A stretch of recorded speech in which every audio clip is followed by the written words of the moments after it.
नमस्कार, मैं श्रुति सिंह। स्वागत है आप सभी का इनसाइड झारखंड न्यूज के इस बुलेटिन में। चलिए जानते हैं आज की खबरों के बारे में। खबरों की शुरुआत करते हैं राजधानी रांची से। लोकसभा चुनाव के बाद हुई पहली कैबिनेट की बैठक में झारखंड की चंपई सोरेन सरकार ने कई अहम फैसले लिए हैं। यूं तो कुल 33 प्रस्तावों की स्वीकृति दी गई है, लेकिन इसमें जातीय सर्वे करवाने का फैसला सबसे अहम है। बिहार के बाद झारखंड ऐसा कदम उठाने वाला दूसरा राज्य है। कैबिनेट ने इस प्रस्ताव पर मुहर लगा दी है। इसे जनजातीय सर्वेक्षण करवाने की जिम्मेदारी कार्मिक विभाग को दी गई है। हालांकि ये कब से शुरू होगा उसे लेकर अभी कोई तारीख तय नहीं की गई है। बैठक में लुगु बुरु पहाड़ पंप स्टोरेज प्रोजेक्ट पर रोक लगाने की अनुशंसा की गई। कैबिनेट में जहां झारखंड वरीय न्यायिक सेवा नियमावली 2024 के गठन की स्वीकृति प्रदान करते हुए साक्षात्कार में 30% अनिवार्य अंक की बाध्यता को समाप्त करने का निर्णय लिया है, वहीं राज्य में जनजातीय भाषा एवं साहित्य अकादमी की स्थापना की स्वीकृति प्रदान की गई है। कैबिनेट सचिव वंदना दादेल ने मीडिया कर्मियों को जानकारी देते हुए कहा कि जल्द ही अन्य क्षेत्रीय भाषाओं के लिए कला एवं संस्कृति विभाग को अकादमी खोलने के लिए प्रस्ताव तैयार करने को कहा गया है।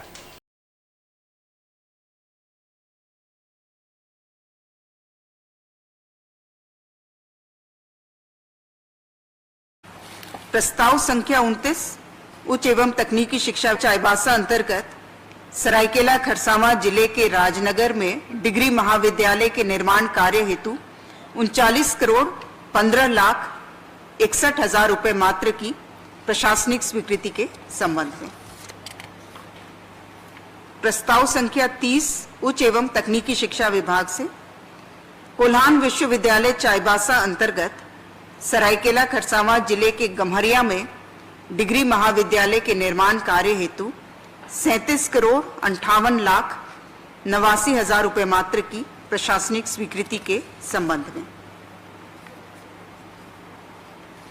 प्रस्ताव संख्या 31 कार्मिक विभाग से झारखंड लोक सेवा आयोग में नियमित पद के विरुद्ध संविदा पर कार्यरत कर्मियों की सेवा नियमितीकरण के संबंध में।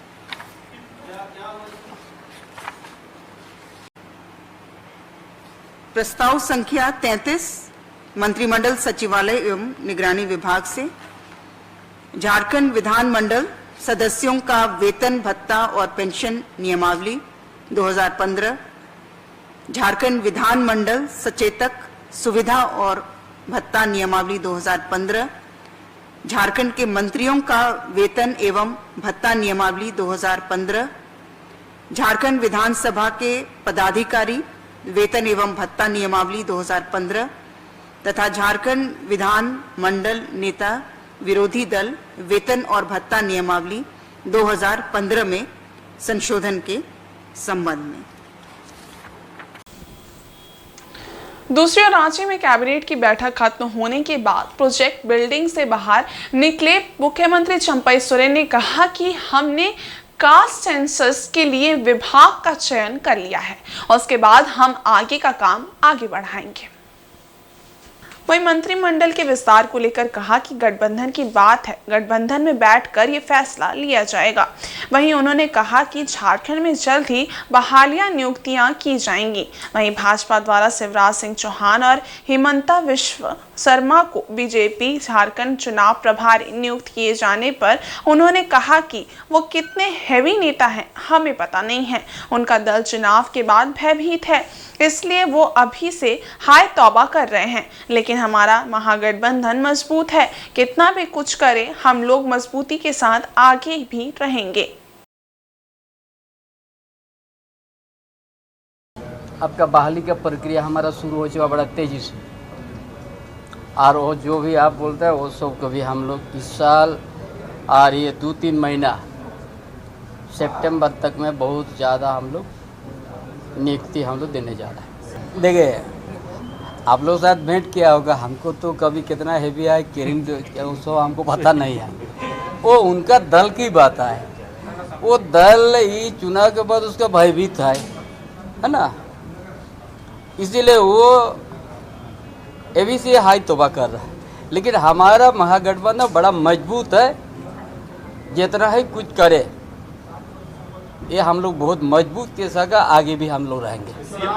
देखिए हम जब गठबंधन हमारा मजबूत है, बहुत वो लोग हिलाने डुलाने प्रयास करने के बाद हमारा गठबंधन नहीं तोड़ सका, है ना।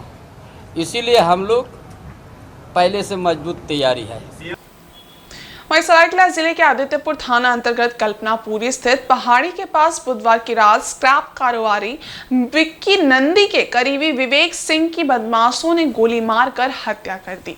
कल्पनापुरी स्थित पहाड़ी के समीप 3 हथियारबंद बदमाश पहुंचे और विवेक सिंह को घेर कर 3 गोलियां मार दी, जिससे मौके पर ही उसकी मौत हो गई। घटना को अंजाम देने के बाद तीनों बदमाश बाइक पर सवार होकर मुस्लिम बस्ती होते हुए फरार हो गए।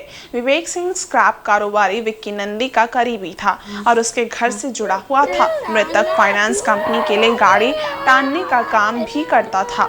जानकारी के अनुसार तीनों अज्ञात बदमाशों ने विवेक को फोन कर घर से बुलाया था। इसके बाद विवेक अपने घर से स्कूटी लेकर निकला था। इसी क्रम में तीनों ने उसे घेर लिया। जब तक वो कुछ समझ पाता तब तक विवेक पर ताबड़तोड़ फायरिंग शुरू कर दी, जिसमें विवेक को 3 गोली लगी और मौके पर ही उसकी मौत हो गई। इधर घटना की सूचना पाकर मौके पर आदित्यपुर थाना प्रभारी, गम्हरिया थाना प्रभारी और आरआईटी थाना प्रभारी पहुंचे। पुलिस घटना की पड़ताल कर रही है। बताया जा रहा है कि ये घटना विक्की नंदी और सागर लोहार कार्तिक मुंडा के बीच हो रहे गैंगवार का परिणाम है। इधर देर शाम सरेआम विवेक सिंह की हत्या किए जाने से क्षेत्र के लोग आक्रोशित हैं। बड़ा दुर्भाग्यपूर्ण है, इस पर जांच होना चाहिए और इस तरह के अपराधी को कड़े से कड़े मतलब जो है मिलना चाहिए उसको। यार घटना तो अभी तो सूचना नहीं मिला है, तभी हम दौड़ के आए हैं, लेकिन बड़ा दुर्भाग्यपूर्ण है। आज तक के इतिहास में पहली घटना है जो कल्पनापुरी इस तरह घटा है। और रांची के धार्मिक और सामाजिक कार्यकर्ताओं ने बुधवार को जयपाल सिंह स्टेडियम से अल्बर्टेका चौक तक आक्रोश मार्च निकाला और अमन कुमार की रिहाई के लिए प्रदर्शन किया। इस दौरान मंच के लोगों ने हिंदू विरोधी झारखंड सरकार के खिलाफ नारा भी लगाया और राज्य के मुख्यमंत्री चंपई सोरेन के खिलाफ प्रदर्शन किया। इस दौरान झारखंड सरकार का पुतला दहन किया गया और नारेबाजी की गई। कार्यक्रम का नेतृत्व कर रहे भैरव सिंह ने कहा कि राज्य सरकार तुष्टीकरण की नीति अपना रही है और बहुसंख्यक समाज को उपेक्षित कर रही है। सनातन की विरोधी सरकार को आने वाले विधानसभा में इसकी कीमत चुकानी होगी। उन्होंने ये भी कहा कि सनातन संस्कृति के प्रचार व प्रसार करने वाले अमन कुमार पर की गई पुलिसिया कार्रवाई राज्य सरकार के सनातन विरोधी मानसिकता को दर्शाती है। सरकार अमन को जल्द रिहा करे, अन्यथा जोरदार आंदोलन किया जाएगा। आक्रोश मार्च में काफी संख्या में भारी संख्या में हिंदू युवा उपस्थित थे। हिंदुओं पे अत्याचार बंद करो, मोदी सरकार मुर्दाबाद, मुर्दाबाद, मुर्दाबाद, हेमंत सोरेन मुर्दाबाद, मुर्दाबाद, मुर्दाबाद। हम लोगों ने झारखंड सरकार का पुतला फूका और पुतला इसलिए फूकते हैं कि संविधान हमें इसी की इजाजत देता है। संविधान का हम सम्मान करने वाले हैं, अन्यथा हम लोग बहुत कुछ पूछ सकते हैं। और अमन कुमार केवल एक नाम नहीं है, अमन कुमार हिंदू समाज का एक सदैव समर्पित रहने वाला, धर्म को लेकर के, अपने राष्ट्र के उत्थान को लेकर के लड़ने वाला हिंदू समाज का एक कार्यकर्ता है। और उसको अरेस्ट कर लिया जाता है केवल और केवल इसलिए कि वो रामनवमी का जुलूस निकालता है उस क्षेत्र से जहां 42 साल से जुलूस नहीं निकला। भगवान श्री रामचंद्र जी का शोभा यात्रा अगर कोई निकालता है हिंदुस्तान में, हजारीबाग में, तो उसको जेल भेज दिया जाता है। तो भारत में नहीं निकालेंगे, पाकिस्तान में जाके निकालेंगे। पाकिस्तान में आज हिंदुओं की स्थिति क्या है इसके बारे में पूरा विश्व चर्चा करते रहता है, लेकिन स्वयं भारत में हिंदुओं की स्थिति क्या है कि जय श्री राम का नारा लगाने पे महुदी नाम के जगह जहाँ 42 साल से और जो है हिंदू समाज को जुलूस निकालने नहीं दिया जाता था, भगवान श्री रामचंद्र जी की शोभा यात्रा नहीं निकालने दी जाती थी। अमन कुमार एक शेर है जिसने उस शोभा यात्रा को निकाला और उसको पकड़ करके जेल में भेज दिया गया। और मैं खुले चुनौती देता हूँ कि अगले वर्ष की शोभा यात्रा मैं भी वहाँ उपस्थित रहूंगा। किसका बाप का औकात है देख लेते हैं शोभा यात्रा। इधर जमशेदपुर के एमजीएम अस्पताल में इलाज के लिए भर्ती गम्हरिया शंकरपुर निवासी अरूप सोरेन पिछले कुछ दिनों पूर्व रहस्यमय ढंग से लापता हो गया था। काफी खोजबीन के बाद भी उसका कुछ पता नहीं चला। इधर पुलिस की जांच में आरोप की मौत होने की जानकारी परिजनों को मिली। गम्हरिया थाना में गुमशुदगी की लिखित सूचना देने के बाद भी कहीं पता नहीं चलने से ग्रामीणों में आक्रोश व्याप्त था।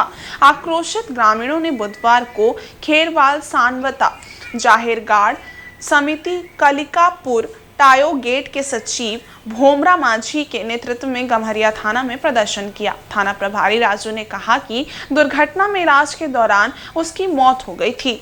इसकी सूचना थाना को भी नहीं दी गई थी। बाद में पता चला कि अज्ञात मानकर पुलिस द्वारा शव का अंतिम संस्कार भी कर दिया गया। इसकी सूचना पाकर पत्नी रोते रोते बेहोश हो गई, जिसे अस्पताल ले जाया गया। घटना के बाद स्थानीय ग्रामीणों में पुलिस की कार्यशैली के विरुद्ध आक्रोश देखा जा रहा है। ग्रामीणों ने संबंधित दोषी पाए जाने वाले पदाधिकारी पर कार्रवाई की भी मांग की है।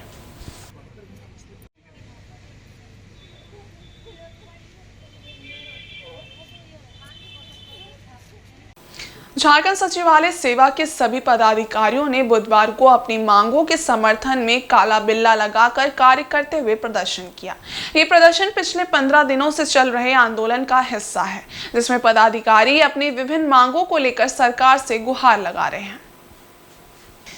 झारखंड सचिवालय सेवा संघ के अध्यक्ष ध्रुव प्रसाद और महासचिव श्री सिद्धार्थ शंकर बेसरा ने कहा कि हम काला बिल्ला के साथ कार्य करते हुए सरकार से आग्रह करना चाहते हैं कि हमारी मंशा कार्य में बाधा पहुंचाने की नहीं है, परंतु कार्मिक विभाग के कुछ पदाधिकारी जो लगातार संघ के सदस्यों के हितों के विरुद्ध कार्य कर रहे हैं के कारण संघ के पदाधिकारियों में रोष व्याप्त है। अगर सरकार इसके बाद भी कोई सकारात्मक पहल नहीं करती है तो संघ बाध्य होकर उग्र प्रदर्शन भी करेगी। हम सरकार से अपील करते हैं कि वे हमारी मांगों पर ध्यान दें और शीघ्र अतिशीघ्र उचित कदम उठाएं, ताकि सचिवालय सेवा के पदाधिकारी अपने कार्य को पूरी तत्परता और बिना किसी अवरोध के कर सकें।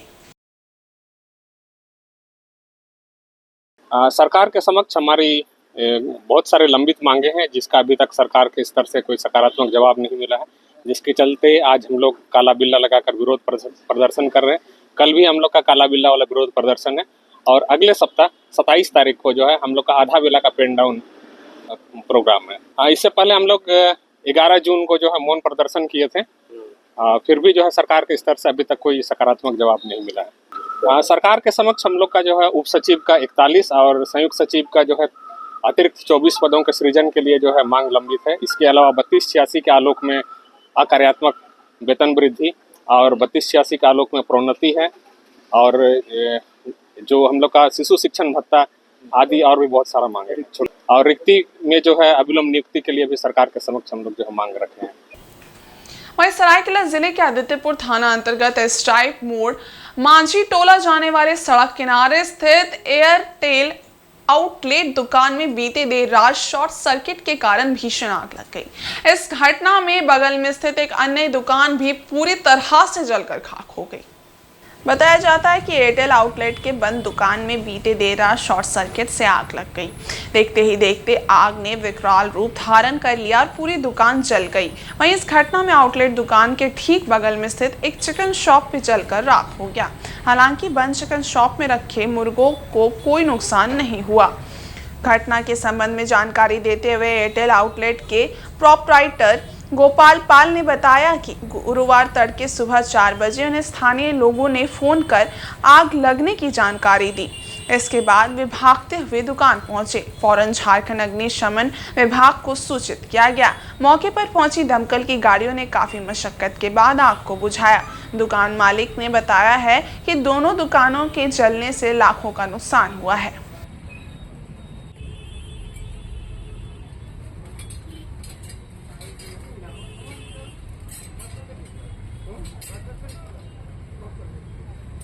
शॉर्ट सर्किट हुआ इधर का चिकन का शॉप था। मैंने पता नहीं चला, कुछ भोर को 4 बजे यहाँ से एक आदमी मेरे को फ़ोन किया कि आपका दुकान में आग लग गया है। फायर ब्रिगेड बुलाया था, आया था, वही लोग आके आग बुझाया। करीब 50 लाख से ऊपर। जानवर का कुछ नहीं हुआ, जानवर सब नीचे था, वो सेफ है। इंश्योरेंस है, देखेंगे। और पूर्वी सिंहभूम जिले के डुमरिया में अशकोसी जुगजुमित गामंता कुमड़ा सौल द्वारा रोजो संक्रांति के उपलक्ष्य में 4 दिवसीय सांस्कृतिक कार्यक्रम का आयोजन किया गया। इसमें मुख्य अतिथि के रूप में पोट का विधायक संजीव सरदार उपस्थित थे। मौके पर नृत्य मंडली द्वारा आकर्षक पाता नृत्य प्रस्तुत किया गया, जिसे देखने के लिए दूर दराज से काफी संख्या में ग्रामीण पहुंचे थे। विधायक संजीव सरदार ने भी धमसा बजाया और नृत्य में शामिल होकर कलाकारों का उत्साहवर्धन किया। विधायक ने कहा कि कमेटी द्वारा आदिवासी परंपरा को बचाए रखने के लिए जिस तरह का आयोजन किया जा रहा है वो काफी सराहनीय है। आने वाली पीढ़ी को इससे सीख लेने की जरूरत है। इस मौके पर मनोज मुर्मू, पूर्व शिक्षक संकल्प मुर्मू, ग्राम प्रधान प्रभात मुर्मू, नाइके बाबा समेत अन्य लोग उपस्थित थे।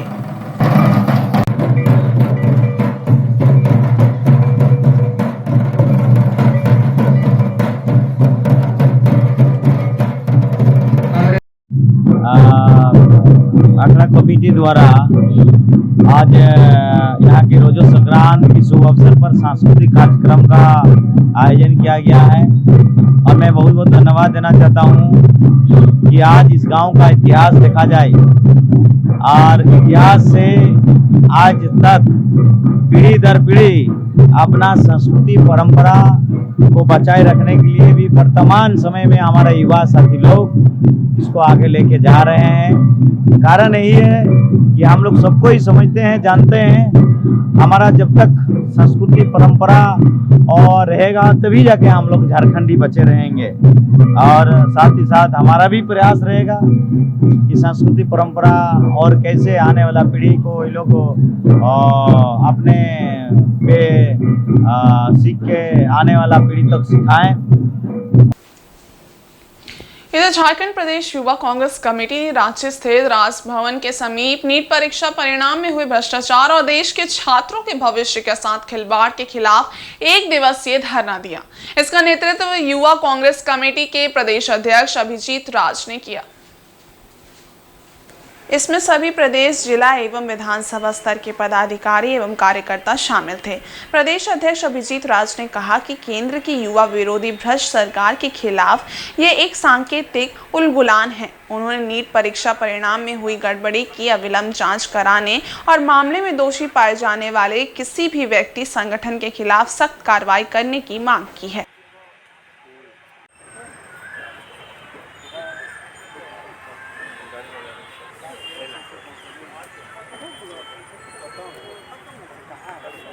कि ये स्कैम तो इस बार पकड़ा गया क्योंकि शायद भाजपा और मोदी जी व्यस्त थे चुनाव में। मुझे ऐसा लगता है या छात्रों में यह संशय है कि कहीं ना कहीं यह स्कैम, यह घोटाला, ये छात्रों के साथ अन्याय लगातार मोदी सरकार के 10 वर्षों के कार्यकाल में लगातार हुआ है। लेकिन हम वर्तमान परिस्थिति में अगर बात करें तो आप समझिए कि कितना बड़ा घोटाला है और उसके बाद छात्रों के भविष्य के साथ खिलवाड़ करने के बाद भी देश का शिक्षा मंत्री धर्मेंद्र प्रधान ये बोलते हैं कि कोई तरह का घोटाला और स्कैम नहीं हुआ और प्रत्येक दिन परत दर परत इसका खुलासा हो रहा है और लोग कर रहे हैं। हम ये मांग करते हैं देश के गूंगी बहरी और अंधी सरकार से कि जागिए। देश का नौजवान अंधकार में, देश के नौजवान चौराहे पर खड़ा है असमंजस की स्थिति में कि वो किधर जाए, क्या करे, किससे न्याय मांगे। इसलिए हम इस देश के तानाशाह सरकार से, मोदी सरकार से अनुरोध करते हैं कि तानाशाही छोड़ के छात्र के भविष्य को ध्यान में रखकर इसका जांच कीजिए और जो लोग इसके पीछे हैं, चाहे मंत्री ही क्यों ना इसके पीछे हो, सबको सलाखों के पीछे रखिए। और चक्रधरपुर के थाना रोड स्थित मुक्तिनाथ महादेव घाट नदी में एक युवक की डूबकर मौत हो गई। मृतक युवक की पहचान चक्रधरपुर के चांदमारी नया वार्ड संख्या 10 निवासी अमित शर्मा के रूप में की गई है। बताया जाता है कि अमित शर्मा बुधवार देर शाम चक्रधरपुर के थाना रोड स्थित मुक्तिनाथ महादेव घाट पहुंचा था। उसी दौरान नदी में डूबकर उसकी मौत हो गई। आशंका व्यक्त की जा रही है कि अमित ने आत्महत्या की है। अमित पर उधार के पैसों का ब्याज देने का कुछ लोग दबाव डाल रहे थे, जिसको लेकर वो काफी परेशान था। इसी कारण उसने नदी में कूदकर आत्महत्या कर ली। स्थानीय लोगों द्वारा इसकी सूचना परिजनों को दी गई, जिसके बाद उसे नदी से निकालकर चक्रधरपुर के रेलवे अस्पताल लाया गया, जहां डॉक्टरों ने उसे मृत घोषित कर दिया। इधर घटना की सूचना मिलने पर स्थानीय लोग चक्रधरपुर के रेलवे अस्पताल पहुंचे। फिलहाल पुलिस मामले की जांच पड़ताल में जुट गई है। और इस बुलेटिन में बस इतना ही। ब्रेक के उस पार कुछ और खास खबरें, तब तक के लिए देखते रहिए इनसाइड झारखंड न्यूज। धन्यवाद।